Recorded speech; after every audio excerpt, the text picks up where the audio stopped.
Hello लोगोफोर आं नोंथांमोनखौ आंनि नैबे कफि वाइटि 143 चेनेलाव नोंथांमोनखौ बरायनानै लाग्रोनाय जाबाय। गिबियावनो दा जोंना नै दैलां बोथोर हाबहां नालाय गासिबो दुब्लिखौनो एल'नानै लाखाजोब्बाय। आदा एल'ग्रा एल'जोब्बाय। नोंथांमोना नायलांबाय थादो माबायदि एल'यो। एकदम बेसेबांबा गिदिर गान्दुलाजों एल'गासिनो दङ बैयावहाय। नोंथांमोननो थाखाय आं देखायलांगासिनो दं, नायलांबाय थाबानो जाबाय। जुदि नोंथांमोना आंनि भिडिअखौ मोजां मोनोबा लाइक खालाम, कमेन्ट खालाम आरो शेयार खालाम आरो साबस्क्राइब खालामनो दाबाव। जाहाथे गुबुनफोर इउटुबारफोरखौ बायदि जेरै अनसायदों आंखौबो बेबायदिनो अनसायलांबाय था।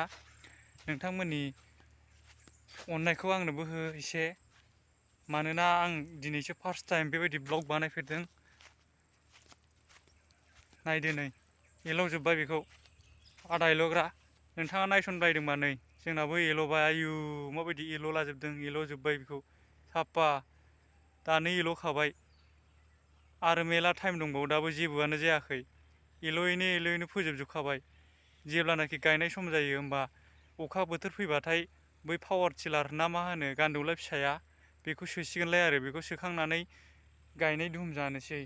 दामाने एल'जोबखानानै लाखासै आरो बेखौ गासिखौबो। थ' बिदिब्ला नोंथांमोनहा माबायदि एल'यो, नोंसोरनिथिंजाय बिदि एल'योना एल'आ कमेन्ट खालामबानो जाबाय। जोंनियाव बेबायदि गान्दौला गिदिरजों एल'यो। नायलांबाय थाब्लानो जाबाय नोंथांमोना भिडिअखौ। नै बेबायदिनो एल'यो, दाबो एल'गासिनो दं बै गोजानाव रोमैनो साफा एल'गासिनो दङ। नुहुरनाय नङादां, बैनो गोरलैसो नुहुरो। थारमाने मबाइल केमेरायाबो कुवालिटिया बारा मोजां नङा नालाय, दाम गोसानिबो मबाइल लानो हाया। बेनिखायनो नैबे 2 नाम्बार मबाइलजोंनो भिडिअ खालामनाय जाबाय। नोंथांमोनहा अननानै प्लिज चेनेलखौ साबस्क्राइब खालामथार।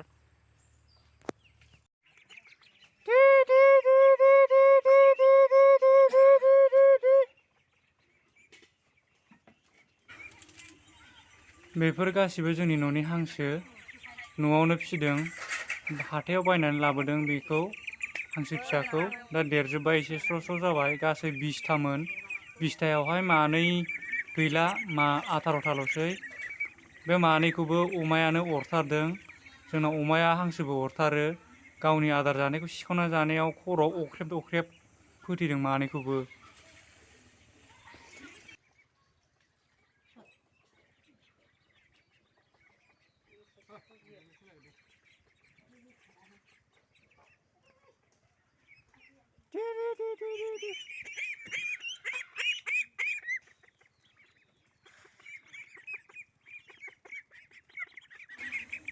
दा दिनैनि थाखाय नोंथांमोननि ब्लगा दा एसेनोसै। बारा गोलाव खालामनो साना, बारा बानायफेराखैबो नालाय भिडिअखौ। बेनिखायनो उनफ्राव एसे सर' जालांब्ला गोलाव बानायनाय सोलोंसै। दोनथ'बाय बिदिब्ला रायजोफोर।